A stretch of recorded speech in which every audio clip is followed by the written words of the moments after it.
Мен Баймырза Беспаев атындағы мектеп гимназияның физика пәнінің мұғалімі Байтілләзия Азиза Нұржанқызы бүгін сіздермен сабақта қолдануға ыңғайлы 3 платформаны таныстырамын. Бірінші платформа Genially платформасы.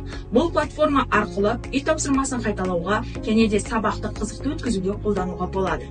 Бұл платформада өте көптеген шаблондар бар. Атап айтар болсақ, Genially платформасы арқылы презентация жасауға, инфографика жасауға, және де видео жасауға, және балаларды қызықтыру үшін түрлі ойындар жасауға болады. Genially платформасы арқылы үй тапсырмасын орындау өте тиімді және балаларға қызықты болады. Және мұғалімдерге де тапсырманы жасау барысында өте қолжетімді және тегін.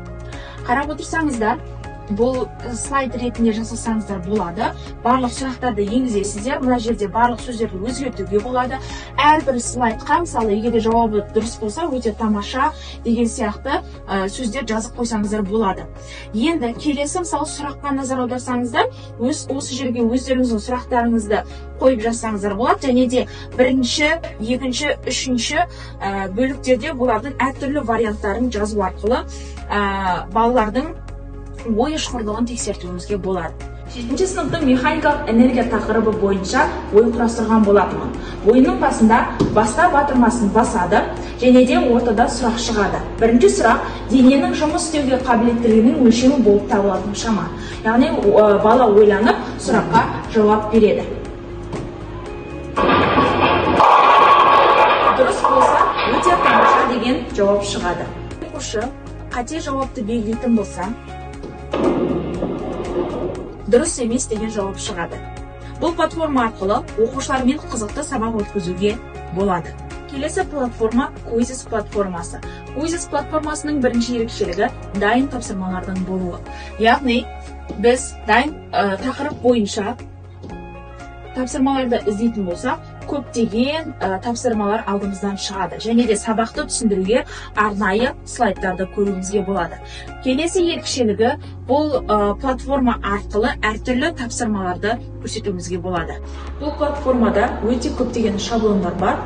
Quizzes платформасы арқылы тесттер жасауға болады, және де графика жасауға болады, және де сәйкестендіру, сурет салу, опрос жасау тапсырмаларын жасауымызға болады.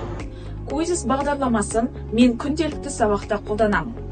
Мәселен, өлшем бірліктер мен тәжірибелер, оның ішінде 7-ші сынып, 9-ші сынып, 8-ші сынып, барлық сыныптарға өте қолайлы.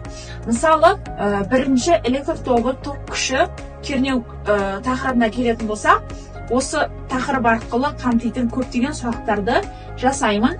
Және де бастау дегенді бассам, балалар өз орындаса болады, және де мұғалімнің көмегімен орындаса болады.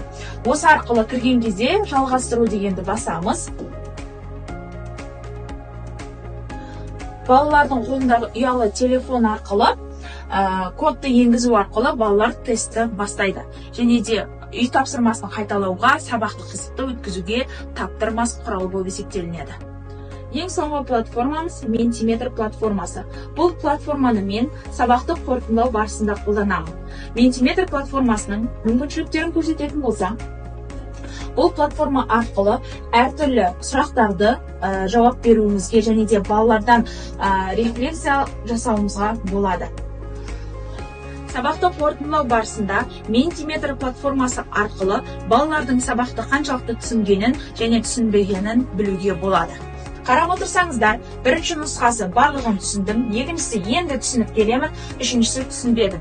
Егер де балалар ауызша айта алмайтын болса, осы платформа арқылы қанша баланың дұрыс түсінгенін, қанша баланың түсінбегенін нақты анықтауға болады. Заманауи құралдарды пайдалана отырып, оқушылардың сабаққа деген қызығушылығын арттыра аламыз. Назарларыңызға рахмет.